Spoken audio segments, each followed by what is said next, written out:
Hello everyone, Neve here, and today I am doing a tarot tag, and this is the hashtag 21 tarot questions, and I believe it was started by Lisa Papez. Alright, so I have all the questions written down plus my answers. I didn't have an answer for every single one of these questions, but the first one I do have multiple decks. So let's get started. So the first question is, or the prompt is a deck that you will have to pry out of my cold dead hands. And I picked three decks for this. So unsurprisingly, I have my Anna Kay deck.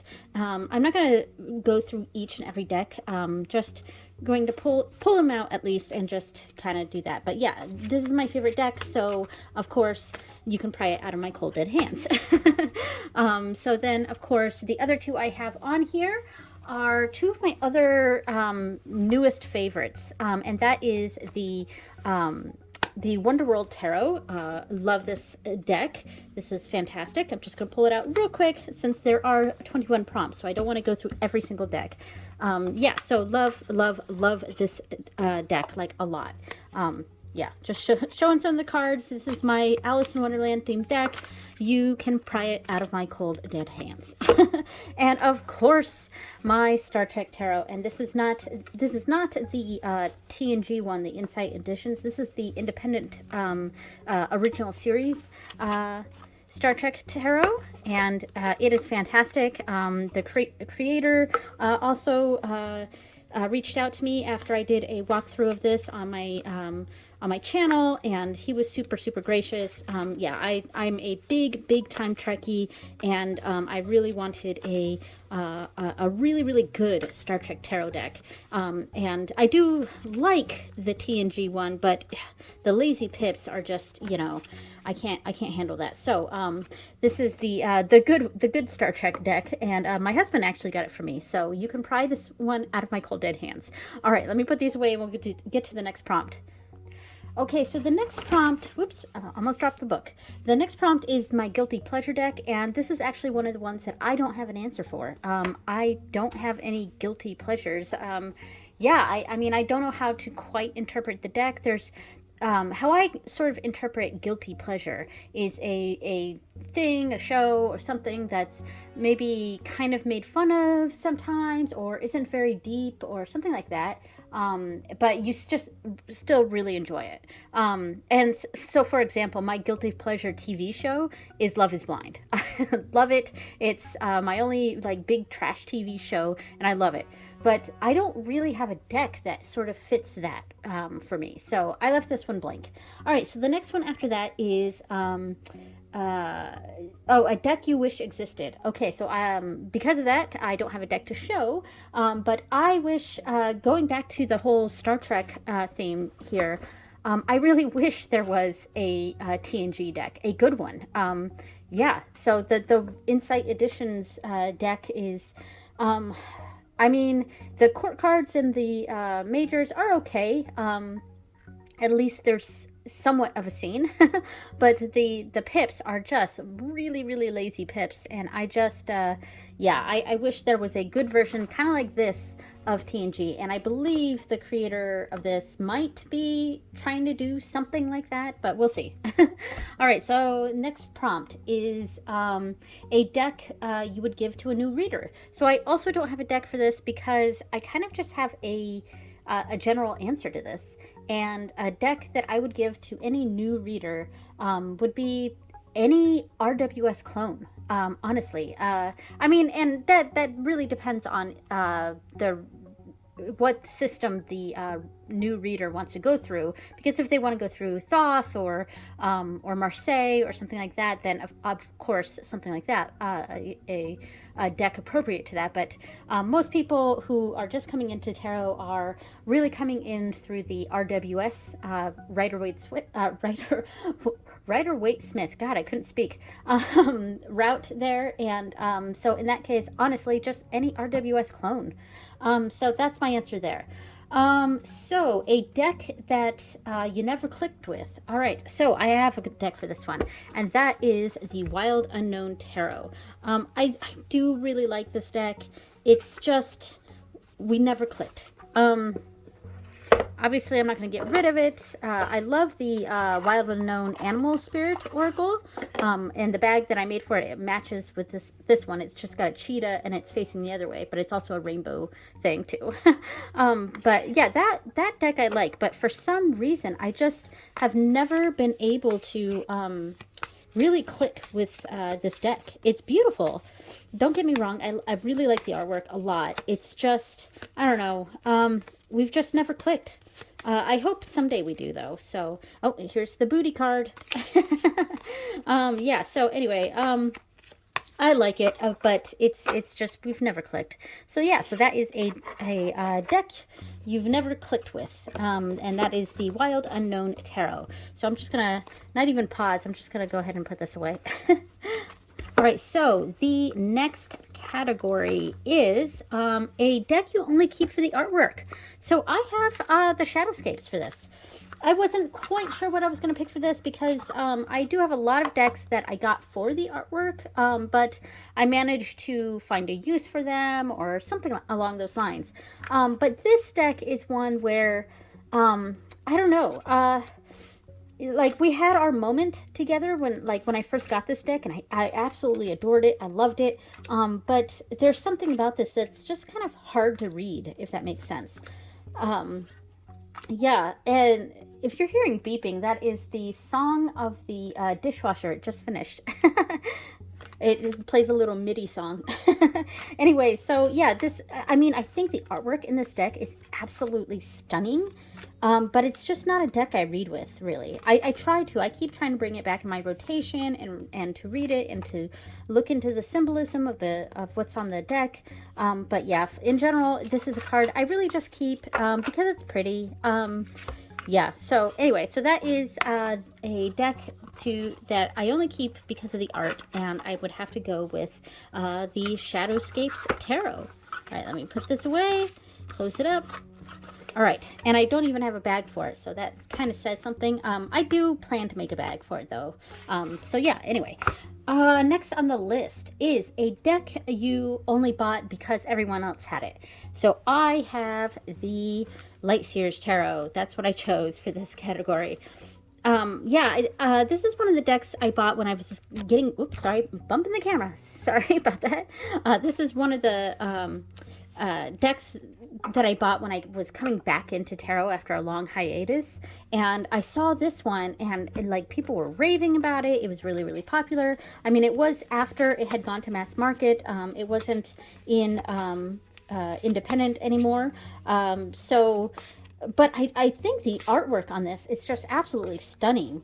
I love all the rainbows. I love the like gender diversity and the race diversity, things like that. But I mean, this is a very, very young deck, and it does get its criticism. They're very beautiful people, very I call this the like pseudo spiritual, like Coachella crowd is kind of what this deck makes me think of. Yeah, so that's kind of the vibe this deck gives me, and it does get its criticism, and some of the criticism I agree with, but I do still really like it, and it is a deck that I really just got because everyone else was getting it, and I liked the artwork. I liked a lot of the rainbow stuff. So, all right, so that is a deck that you only got because everyone else was getting it, and I chose the Lightseers Tarot.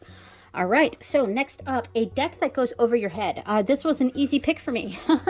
I chose the Unasi Yaus, and it goes over my head for one very particular reason. This is a different system. This is a Marseille deck, and I am not all that well versed on Marseille. So I'm in general an RWS reader, and this actually goes a different route in Marseille, and it's got scenic minors instead of having pips. So that's very interesting, and I do hope to do a really thorough deep dive study of this deck and of Marseille in general, like a Marseille study. But as of right now, this is just kind of a deck that goes over my head because I don't quite know the system. I love this card. Anyway, so that is a deck that goes over your head, and that is the Unasi Yaus Tarot, and it is a Marseille deck. Okay, so next up. Oh, a deck that surprised you. And I chose the Untamed Mystery, or Untamed Mystery Tarot. And this was a Kickstarter that I got, and honestly, I only backed this deck. It was one of the first ones I ever backed, but I only backed this deck just because it was pretty. Like, it was just, like, there's so much, like, you know, look at that. That's so pretty. I totally got this deck just because I thought the art was pretty. This was just going to be something that was going to be pretty on my shelf. I didn't think there was really going to be all that much depth to it. Yeah, it was just it's just pretty. But it surprised me because the guidebook for it is actually quite thorough. And it goes over, like, it has like 2 or 3 pages for each card, which is quite a bit for a little white book like this. Sorry about the dog. She's just barking at someone walking by. But one of the things that I was very surprised about with this deck is its explanations, because it's not just pretty imagery. It talks about why there are these skulls here and why this seal is bouncing around these eyeballs. Sorry about the dog. Yeah, so it talks about everything they actually put in here. So it's not just like this weird random imagery. There's a purpose to it, and the book kind of has a spread. I don't know if they have. Sorry about that. I don't know if they have one for each and every card, but it's like, for example, for the Fool card, it has a kind of mini spread for this card, and like lay out a card for each of the skulls, and a card for the eyeballs, and it was just a layer of depth to this deck that just really surprised me. So anyway, so that is the Untamed Mystery Tarot, and that is my pick for a deck that surprised you. All right, let me quickly put this away. And all right, so the next prompt is a deck that does not work, but you keep it in your collection. So I went with one of the decks that I actively dislike, and that is the Fairy Wicca Tarot. Yeah, I don't like this deck, like, at all. There's aspects of it that I like, and I tried with this deck for several years, because I have had this deck for ages. And because there's, if you know anything about my practice, I follow an Irish pagan spirituality, and I kind of go the route of like Morgan Daimler's books and Laura O'Brien, the Irish pagan school, yeah, based in Ireland.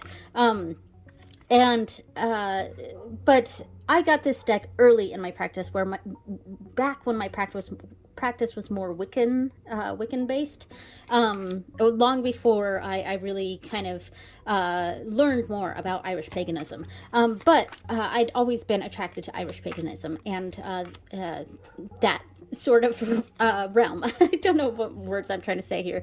But anyway, so I saw this deck, and one, it was really interesting because it has Irish words in here, which is really cool. Like Two of Dowan. Dowan means earth. Banrian of China. Banrian is queen, and China is fire. So there we go. That's pretty cool. But I don't like the mix of English with Irish. That really irritates me. Like, just have it in Irish or have it in English. Like, pick a language. Okay, don't mix it like this. I don't like that. And the other thing I dislike about this deck, I think the artwork is okay. I mean, a lot of people don't like the artwork of this deck. I actually don't mind it at all. I do like the artwork. Let me see if I can focus more there. I do actually like the artwork. It's, it's not like super high-end art or anything, but it's got a charm to it that I do actually like.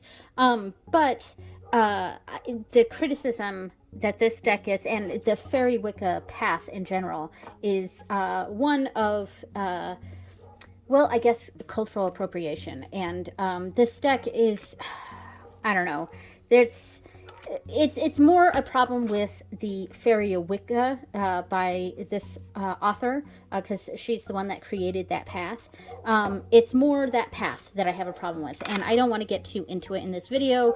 There were other videos that I kind of went a little bit more in depth on that, and or more so in the comments. So that's somewhere on my channel. But in general, I don't like this deck, and really the only reason I keep it is because it's super, super out of print. And I just don't really want to pass it on to anyone else. I'm just not that kind of person that gives away decks. So yeah, so this one, it's staying in my collection, but I don't like it. So that is a deck you only keep in your collection. Yeah, that doesn't work, but you keep it in your collection. So that is the Fairy Wicca Tarot. And if I can put this away, jeez. Okay, so next up. Next up is favorite gilding. Ooh, I went with the Anima Mundi Tarot. Love this deck. It's one of my top favorites, the Anima Mundi, and it is by far the best cardstock. Like every single tarot deck needs to have this deck as the gold standard. And speaking of gold and this question, this card also has fantastic gilding. It is gold, so you would think it would like hurt, you know, because a lot of the gold gilding isn't done very well, and it kind of chips and hurts when you shuffle it. This is an exception to that. This gold gilding is pretty soft. I mean, it's really nice and pretty. It does get a little scuffed. Like, if you look closely, I mean, you can see some scuffs here and there. You can't really see in this camera. Let me see if I can focus. Let me see. Nope, it's not wanting to focus. Okay. But anyway, yeah. Wow, it got really dark. There we go. So anyway, what I was trying to say is that this deck is like, it's really, really, the cardstock is fantastic. It shuffles so nicely. I just messed it up because I was trying to mess with the camera settings here, but here we go. That was awkward. All right, so like it shuffles really, really nicely, so smoothly. I have such tiny hands, and this deck shuffles like a dream. And the gold gilding is just lovely. So that's why I picked this for the my favorite gilded deck. Yeah, I also could have picked the Pacific Northwest Tarot because I really like the matte gilding on that one. All right, so that is the deck with the best gilding, and that is the Anima Mundi Tarot. So a deck with cardstock I hate. That I chose the Star Tarot, and I could have picked a few decks for this. I could have picked the Transient Light Tarot because the cards, I don't like the cardstock on that one at all. I also could have picked the Grunge Tarot. That also has terrible cardstock in my opinion. But I ended up choosing the Star Tarot, and I hate this cardstock. It's super cardboardy. It's making my connection with this deck a little bit difficult. It's also the cards are too big for my hands, so and they're borderless, so I can't even trim them because, you know, I'm gonna lose some of the artwork if I trim this. So that's a big bummer. But yeah, and as you get, like, the gilding on this is also pretty bad. Like it's not like the nice gold gilding like the Anima Mundi Tarot. I'm not even sure if you can see this, but it is quite scuffed up, and it gets scuffed up when I'm trying to shuffle. I can only overhand shuffle this. It's just massively huge for my hands. And yeah, I do like this deck. Well, sort of. But I hate this cardstock. Yeah, so anyway, there's not much more I can say about this. That is the deck where you hate the cardstock, and that is the Star Tarot. All right, so next up, let me try to get this. All right, there we go. Next up, the next one is a deck that gives you the willies. I have no answer for this. I don't think I have a deck that gives me the willies. I guess the closest thing, and I'm not going to pull it down, but I guess the closest thing, now that I think about it, would probably be the Murder of Crows Tarot. I guess I could have put that here, but it doesn't give me the willies, so I have no answer. And then the next one after that, the next prompt, prompt number 14, is a deck used for shadow work. I don't do shadow work, really, or what people refer to as shadow work, so I don't really have an answer for this one. That is just not exactly something that's part of my practice. So the next prompt is a deck you love in theory but not practice, and I went to the far reaches of my collection. This wasn't even in my deck collection videos for this deck, and I chose the reincarnation cards, awakening far memory. Yeah, I don't think I have opened this deck in ages.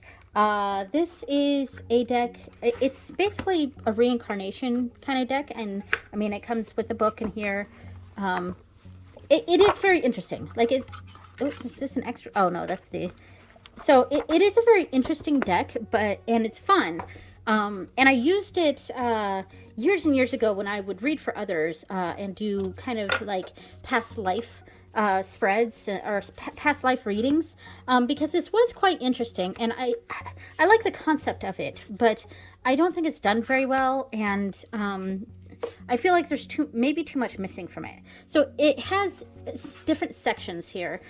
This is like locations, I think. So like kind of where you lived in this past life. So you would pick a card from each of these piles, and it kind of tells you a story. And so this deck could be quite useful if you're like a writer or something. So it could give you a story. So we'll just deal with the cards that are on the bottom of each one. Let's make it easier here. Yeah, so let's say I don't, so like you lived in the fields in Central America, your job was in agriculture, which makes sense here, and your death was peaceful, and I can't remember what this section was, but maybe the main issue of your life at that time. So there's fear, love, indifference, abundance, penury, betrayal, power. So kind of maybe like a general theme: greed, generosity, stability, instability, growth, justice, injustice, freedom, servitude, creativity, destructiveness. Yeah, so that's what was in here. So I like this concept in theory, but in practice I feel like it was just too gimmicky. Yeah, I think that's what I'm trying to say with this. It was just too gimmicky. So yeah, I haven't touched these in ages, and there aren't a whole lot of cards too, and they're really, really thin. So anyway, so that is a deck you love in theory but not practice. I'm gonna pause this and put this away. Okay, so next up, a deck you never use for others. So I chose the Crow Tarot, but I also could have chosen the Wise Dog Tarot.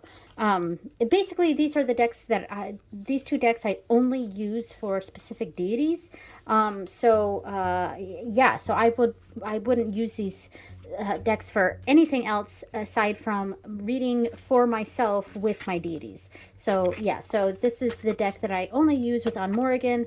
Yeah, so I would not use this deck, the Crow Tarot, for any clients or for other people. So yeah, and I also could have put the Wise Dog Tarot in here as well, because that deck I only use for the God Blue. All right, so the next prompt is a deck you never use for yourself, and I don't have an answer for this because I use all my decks for myself, so I have no answer. All right, so number 18, a deck you could not bring yourself to buy. So I don't have a deck to show for this one, but I would say really any deck that's over, I'm going to just throw out a number here. I'm going to say over $65 US. It's just getting so high there. Like there's a deck that's on Kickstarter right now that with shipping costs $70, and I really, really like it, but I'm not sure that I can bring myself to spend $70 on a deck, you know? So, yeah, it's like, as of right now, that's kind of my cap number is $65, but I could be tempted to go to 70. It really depends, but as of right now, yeah, so any deck over $65. So the next prompt is your favorite pip deck. So I went with the Tattoo Tarot Ink and Intuition. So I don't have a bag for this one. I just really like the box. It's a little too big, but I really like the box.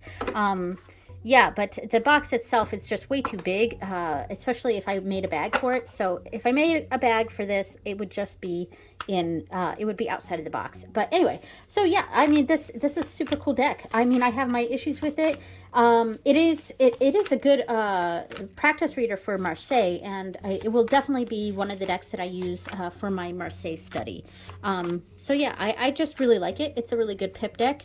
Yeah, so there we go. So that is my favorite pip deck, and that is the Tattoo Tarot Ink and Intuition. Let me put this away. Yeah, I definitely need to make a bag for this.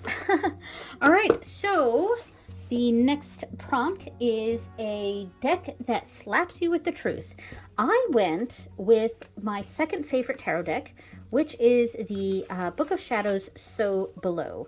Yeah, I really like this deck. It's very, very practical. And that's my number one keyword for this deck. It's just really, really practical. But because the imagery on this deck is so everyday and rooted in the real world here with a touch of magic and spirituality, because of that, I feel like there's something about this that just hits more because I'm really seeing everyday imagery here, especially this tower card.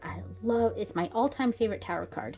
But yeah, this is a deck that I think slaps me with the truth because it's so practical, it's so everyday, the imagery is so everyday, it's so easy to connect real world situations with what's going on in the images here. So all right, so that is a deck that slaps you with truth, and that is the Book of Shadows So Below deck.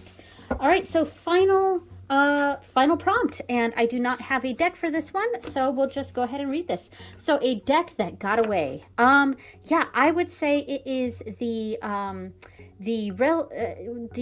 independent version of the Relative Tarot. I have the mass market Relative Tarot, but I missed out on the independent version, and specifically the Oracle deck that came with the independent version. And yeah, I'm kind of kicking myself that I never got that when it was available. And a lot of it's because it was just in the beginning of me getting back into tarot. So I wasn't quite ready to spend the kind of money that they were asking for an independent deck. I actually at that point never even owned an independent deck. All my decks had been mass market. So I was just too hesitant to jump on it, and I missed out on it, and it really, really sucks because, yeah, I can have the mass market version of the tarot deck, but I can't have that Oracle deck, and man, I want that Oracle deck. All right, so that is it. That is all 21 questions here. Thank you so much for watching, everyone, and I will see you next time. Bye!